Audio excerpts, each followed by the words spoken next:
Welcome back to the deep dive. If you're operating online today, you know the score.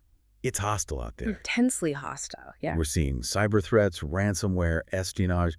It's just relentless. The frequency, the sophistication. It's unprecedented. Right. And that old way of thinking, being reactive, waiting for the breach. It's just not viable anymore. It's basically guaranteeing a catastrophe at some point. Exactly. Waiting means losing. And that realization, that's what's pushing this whole field of information security risk management. Marching towards being proactive, systematic. Precisely. It forces organizations to build defenses before the attack. We're past asking if it will happen. Now it's about how systematically, how continuously we manage that potential damage. And for that systematic defense, people turn to frameworks, right? Structures to guide them. They have to. Otherwise, it's chaos. So today we're doing a deep dive into two absolute giants in this space. ISO/IEC 27005 and the NIST Risk Management Framework, the RMF. The big ones, and yeah, on the surface, they can look like rivals. One's international, the other's very U.S. federal focused.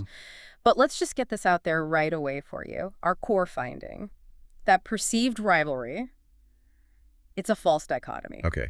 So not competitors. Not really. They're complementary. They work together. The most secure, the most mature organizations, they aren't just picking one, they're strategically integrating both. How so? Like leveraging each for its strengths. Exactly. ISO for that global governance piece, that broad trust.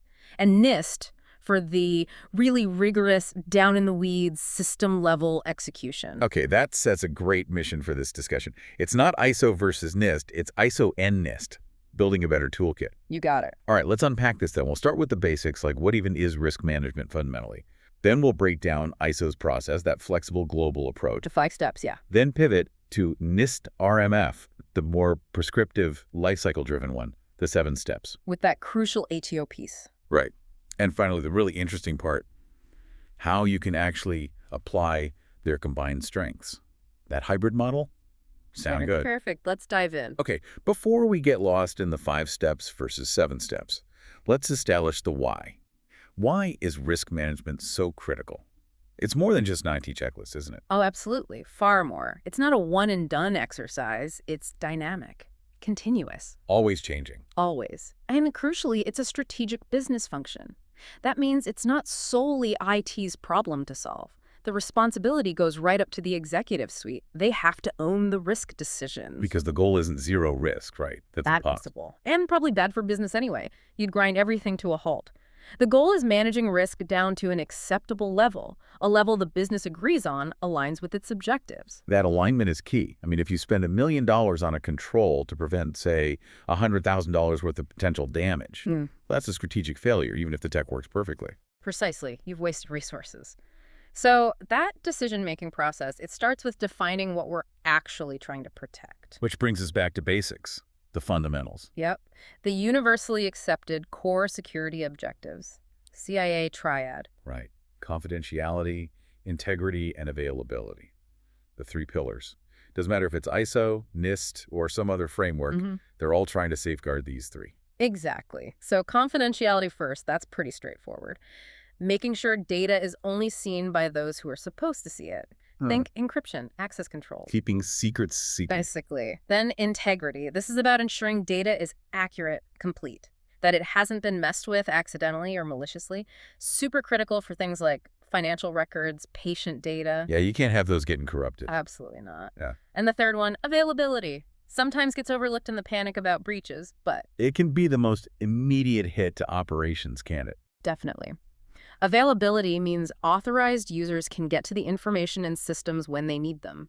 A denial of service attack, ransomware locking files, even a simple power cut. That hits availability. And if you're running, say, an online store? Availability loss means immediate lost revenue, lost customer trust. So understanding how any given risk impacts C, I, and A is fundamental. That's step 1 in proper categorization, which, NIST really hammers home later. Okay, CIA triad protected. Now, to manage risk, we need to understand its components. What are the building blocks our sources mention? Right, the anatomy of risk. You start with your information assets. What do you actually value? It's not just servers and laptops. It's your data, your IP, your operational systems, even your key people. The crown jewels. Kinda, yeah. Once you know what you value, you look at the bad things that could happen. threats.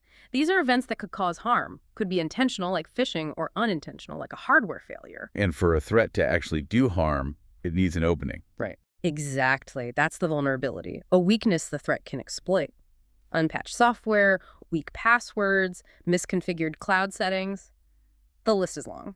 Okay, asset, threat, vulnerability. How does that become risk? You combine them. Risk, fundamentally, is about probability and consequence. It's a function of likelihood. How likely is it that this specific threat will exploit that specific vulnerability? And the resulting impact. What's the damage if it does? How bad is it for the business? Likelihood times impact. That's the core calculation. That's the core concept. The frameworks just give you structured ways to measure and manage it.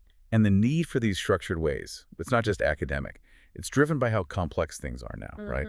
Global supply chains, constant digital transformation. Absolutely. That proactive shift is essential because the attack surface just keeps expanding. You outsource coding, boom, supply chain risk. You adopt a cool new AI tool. Suddenly you've got new data privacy risks, maybe algorithmic bias issues. So the frameworks have to keep up. They have to be applied to these new domains. Look at the specialized NIST AI Risk Management Framework. It's taking those same core ideas, categorize, assess, monitor, and applying them directly to the risks of AI. It shows the methodology is adaptable. Which means security decisions can't just live in the tech silo. They need translating into business terms. Right. Financial loss, reputation damage, legal trouble. Exactly. So the executive team can actually understand the trade-offs, align the investment properly, and build real organizational resilience. Risk management is that translation tool. Okay, let's pivot now to the first of our big frameworks. ISO IE 27005, often heard alongside ISO 27001. How do they relate? Think of it this way. ISO 27001 is the standard for the overall Information Security Management System, the ISMS. It defines what a good ISMS looks like. ISO 27005 is its specialized companion. It's the how-to guide specifically for the risk assessment and treatment processes required by 27001. So 27005 helps you do the risk part needed to get 27001 certified.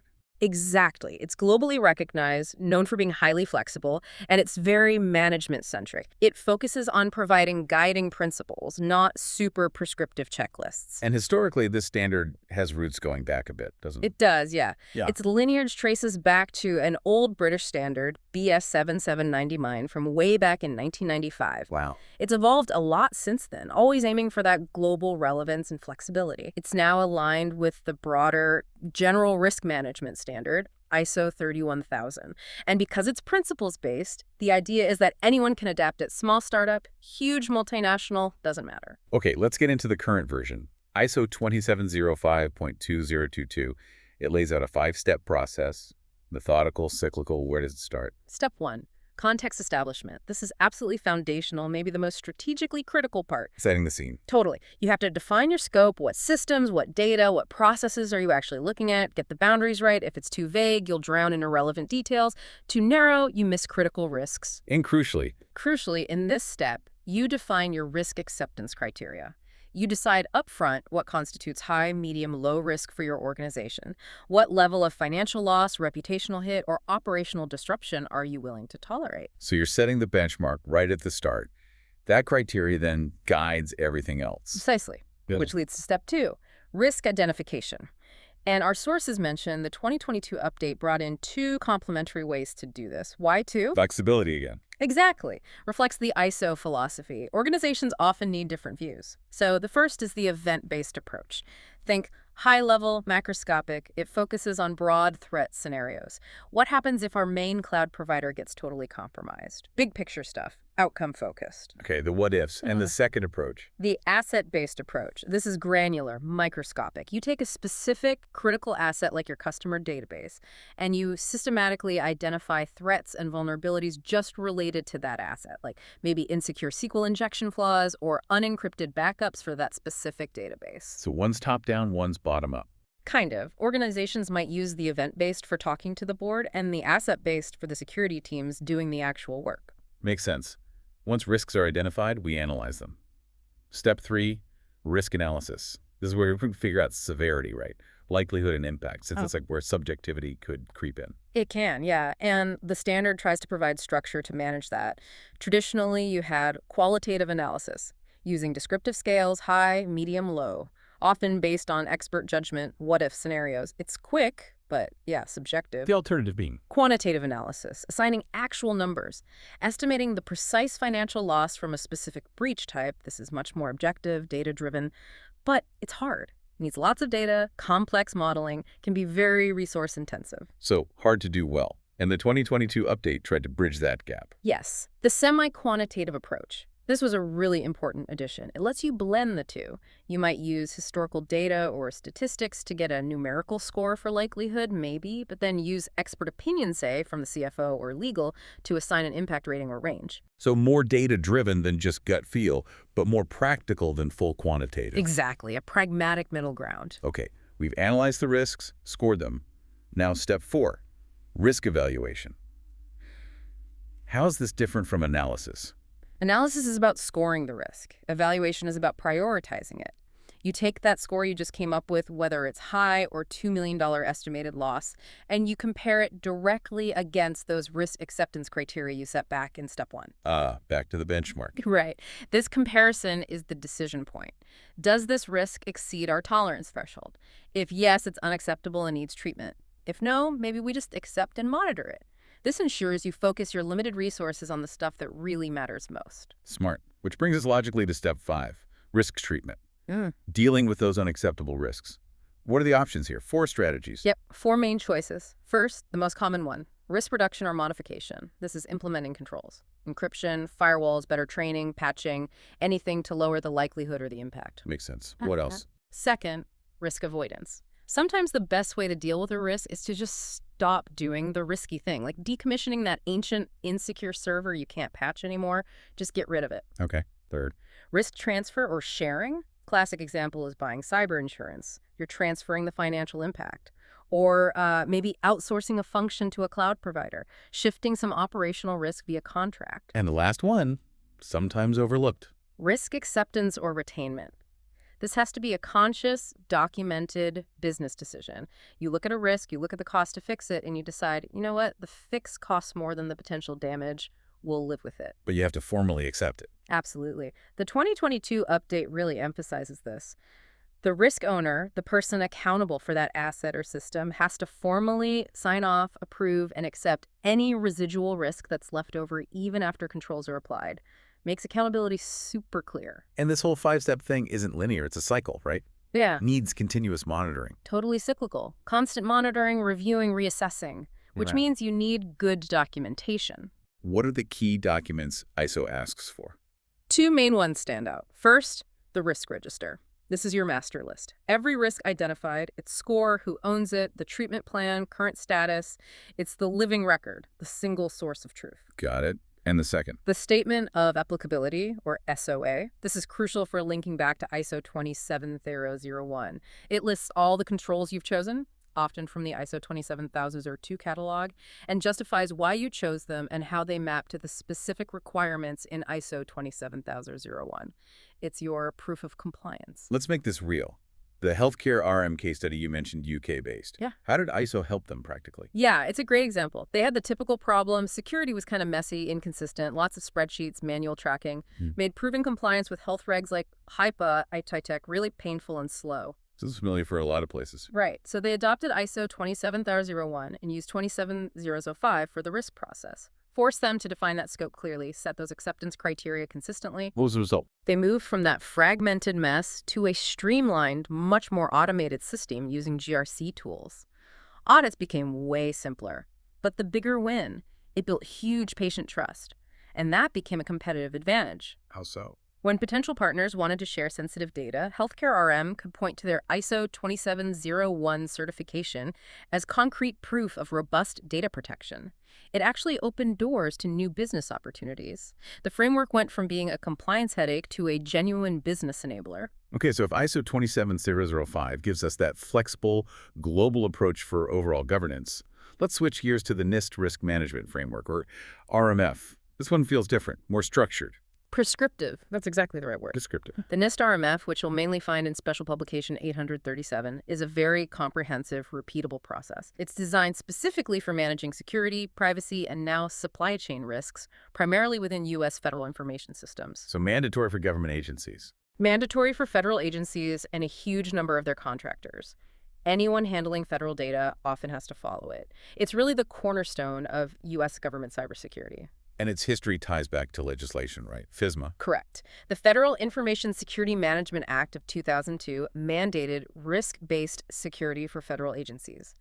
The RMF evolved out of that need and formally replaced an older, often slower process called Certification and Accreditation, or CNA, around 2010. Why the switch? What did RMF bring? It brought a more dynamic lifecycle approach. It's structured as a 7-step process, and the key is that each step logically builds on the previous one. It enforces rigor and clearer accountability throughout the system's life. 7 steps. Let's walk through them, starting with one that wasn't always there. Step 1, prepare. Why was adding this explicitly so important in Revision 2? The prepare step was a game changer. Before Rev 2, people often jumped straight into building or buying systems and then tried to figure out security later, sort of bolting it on. Which rarely works well. Rarely works well, costs more, and is less effective. Prepare forces that strategic thinking up front.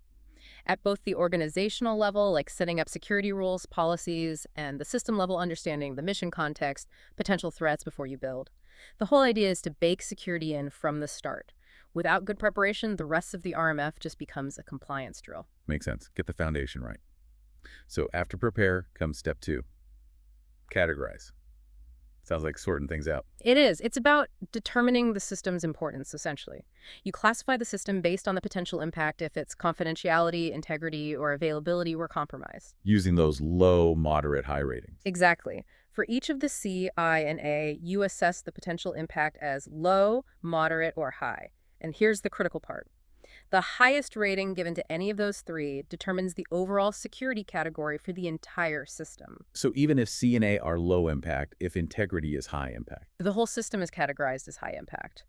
And that categorization drives everything else, especially the baseline controls you'll need later. Okay, system categorized. What's next? Step 3, select. Now you choose your security controls.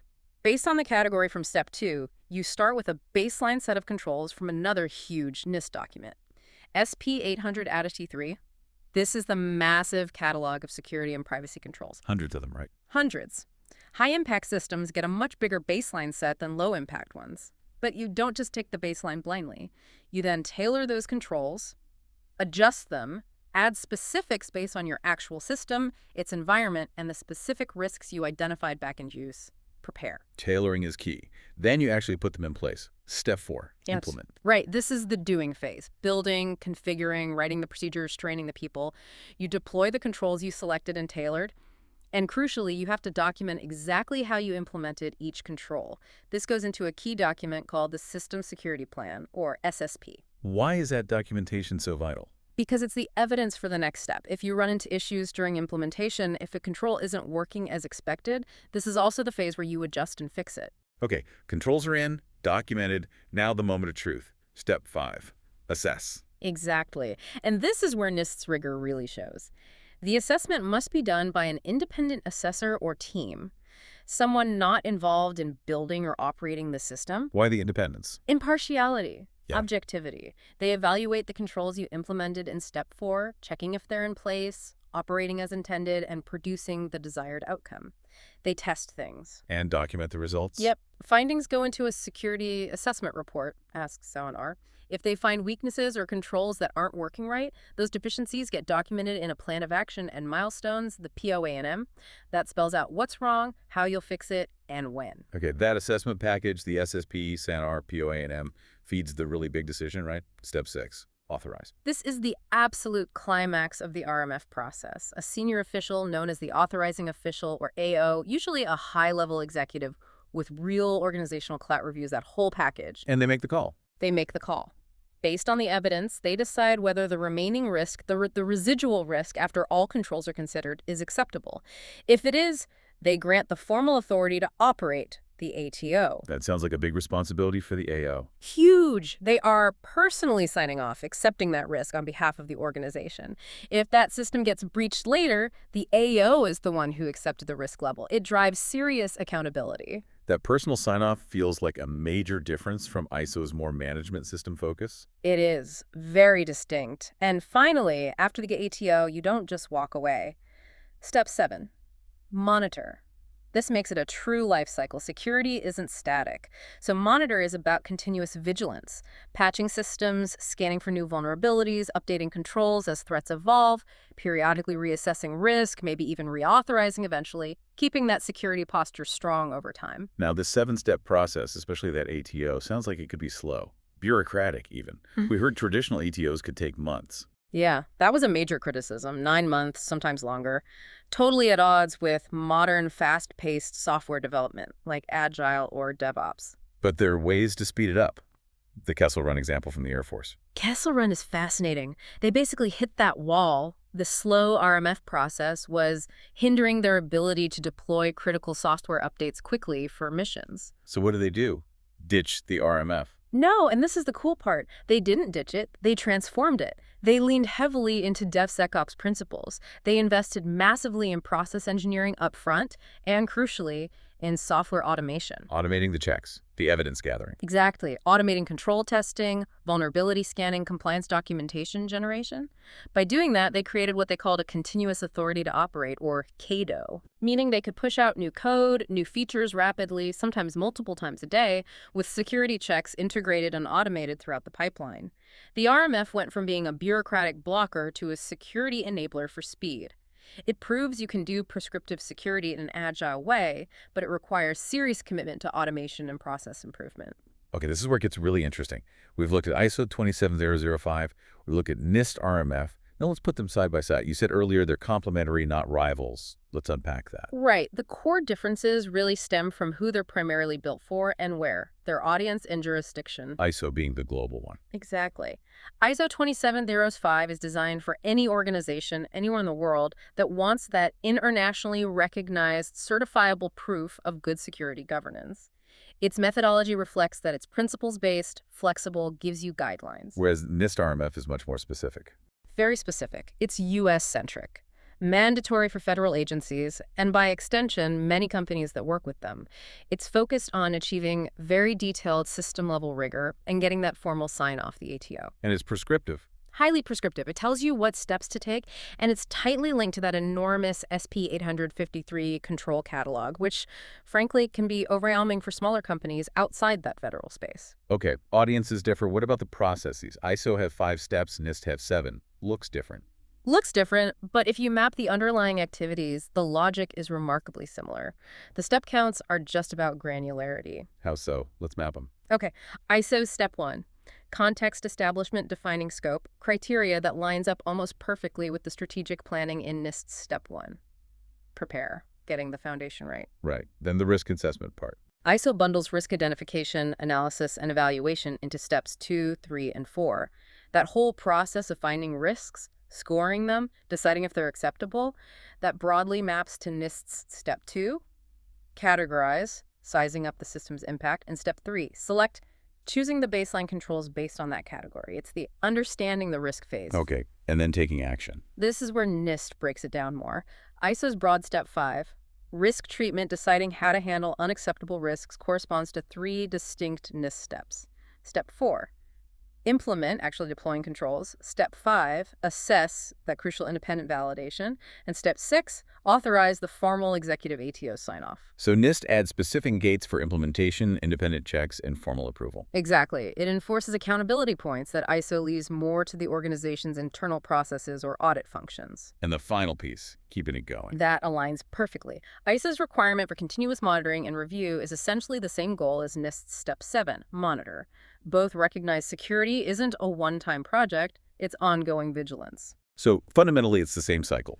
Understand risk, manage risk, check your work, keep managing. Pretty much. The number of named steps is less important than understanding the flow. Now, a big source of confusion when people try to use both is terminology. Let's be a translator for a minute. Yes, this is super important. Getting the terms mixed up can lead to real problems. For instance, when ISO talks about risk assessment, they mean that whole multi-part process. Identify, analyze, and evaluate. But when NIST says assess, That's only Step 5. It's specifically about the independent party validating the implemented controls. Very different scope. Don't confuse NIST assess with the overall ISO risk assessment. Good clarification. What about the controls themselves? ISO mainly points to Annex A of ISO 27001 for its control objectives, with more detail in the guidance standard ISO 27002.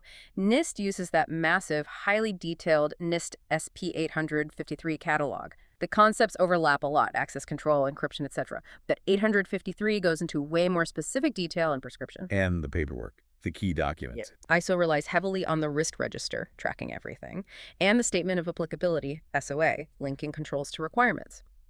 NIST, because of that ATO process, needs the System Security Plan, SSP, how controls are implemented, the Security Assessment Report, SARS, the Independent Findings, and the Plan of Action and Milestones, PONM, the fix list. Both demand records, but NISTs are laser-focused on supporting that authorization decision. Okay, let's talk strategy. NIST is free, ISO standards cost money, and certification costs more. That has to impact how organizations adopt them, right? Especially based on maturity. Absolutely. The accessibility of NIST is a huge advantage. The RMF, SP 853, all the supporting docs, they're free downloads from the NIST website. This makes NIST an incredibly powerful starting point for organizations that are maybe less mature or just starting formal risk management. They can build a really solid, structured program using world-class guidance without that initial financial barrier. So use NIST to build foundational capability. It's a fantastic way to do it. Then, maybe later, if you need that global recognition or certification for market reasons, you can look at integrating or formally adopting ISO 27001. And that integration isn't starting from scratch because there's overlap. Massive overlap. And there's data to back this up. Studies have shown if you implement the NIST cybersecurity framework, which is closely related to the RMF, you're already about 83% of the way towards meeting ISO 27001 requirements. Wow, 83%. Yeah. And conversely, if you're already ISO 27001 certified, you're about 61% compliant with the NIST CSF. It's statistical proof that these frameworks are designed to work together, not against each other. They cover much of the same ground, just with different emphasis and structure. Okay, so given that huge overlap for organizations needing both, say, global customer trust and U.S. federal contracts, the conversation shifts, doesn't it? It's not either, it's how do we blend them effectively? Exactly. The hybrid approach becomes not just desirable, but often necessary. You're basically taking the best of both worlds. ISO gives you that high-level, enterprise-wide governance framework, that flexible structure, that globally understood seal of approval via certification. And NIST brings the detailed, prescriptive, system-level rigor, the specific control implementations, the independent assessment, the formal authorization process. Combine them gives you this really robust, cohesive security program that satisfies diverse requirements. Sounds powerful, but also complex. Yeah. If an organization wants to build this integrated model, where do they even begin? Seems daunting. It can be, but you start methodically. Step one has to be a thorough gap analysis. You need to know where you stand right now against both frameworks simultaneously. Assess against ISO and NIST requirements at the same time. Yep. Look at your current controls, policies, procedures. Where do they meet ISO 27 SETAs and Zaban 127005 requirements? Where do they meet the relevant NIST RMF controls from SP 800-53? This immediately shows you where you have overlap, meaning you can reuse evidence, be more efficient, and, more importantly, where the gaps are. Where do you need to invest resources? Okay, gap analysis first. What's next? This isn't just a tech project, is it? Absolutely not. Critical success factor number 2. Align governance and stakeholders. This hybrid approach demands shared accountability across the business. You need IT, legal, HR, procurement, the actual business units all playing their part. And speaking the same language. Crucial. Risk reporting can't stay buried in technical jargon. It needs to be translated into business impact. Instead of talking about, specific vulnerability scores, talk about the potential $10 million fine, the lost market share, the operational downtime. Get executives engaged using terms they understand. Right. Now, dealing with hundreds of controls in NIST plus ISO's requirements, managing this manually sounds like a nightmare. Technology has to play a role. Oh, it's essential. That's step 3. Map controls and leverage automation. You absolutely need specialized tools, typically governance, risk, and compliance GRC platforms. How do they help? Good GRC tools let you perform that control mapping efficiently.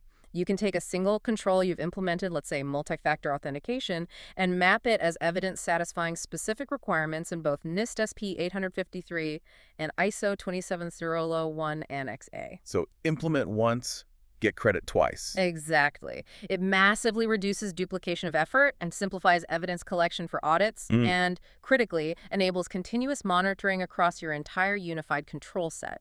You can see your compliance posture against both frameworks in near real time. That automation handles the efficiency. But let's circle back to analysis. We talked about qualitative versus quantitative. ISO added semi-quantitative. But for making truly strategic budget decisions, is high, medium, low really enough for the board? Often, no. It lacks precision for tough resource allocation choices. This leads to a really important enhancement: augment with quantification. Seriously consider incorporating more sophisticated quantitative risk models, like fair factor analysis of information risk, into your process. Fair. How does that help? A FAIR moves beyond subjective labels. It provides a structured methodology to model risk scenarios and estimate their potential impact in financial terms: dollars and cents, or euros and cents, pounds and pence. Why is putting a dollar figure on risk so much more powerful? Because business runs on numbers. If your risk register shows 5 high risks, how does the CFO decide which one gets the $1 million investment this quarter? But if fair analysis shows risk A has an annualized loss expectancy, ALE, of $5 million, and risk B has an ALE of $1 million, the priority becomes much clearer. Data-driven decisions. Exactly. It makes the security conversation strategic, allows for defensible budget requests, helps demonstrate ROI on security initiatives, it elevates risk management. We saw with Kessel Run how automation was key to making NIST RMF agile. It sounds like automation isn't just nice to have for this hybrid model. It's fundamental. It's the absolute linchpin. Let's be honest. Both frameworks, especially when combined, generate a ton of documentation, require constant tracking, demand significant resources. Documentation burden and lack of resources are what kill most risk management programs in the real world. So automation overcomes that. It's the only way to scale effectively. The USAF Cato success story. They explicitly credited software automation and process engineering.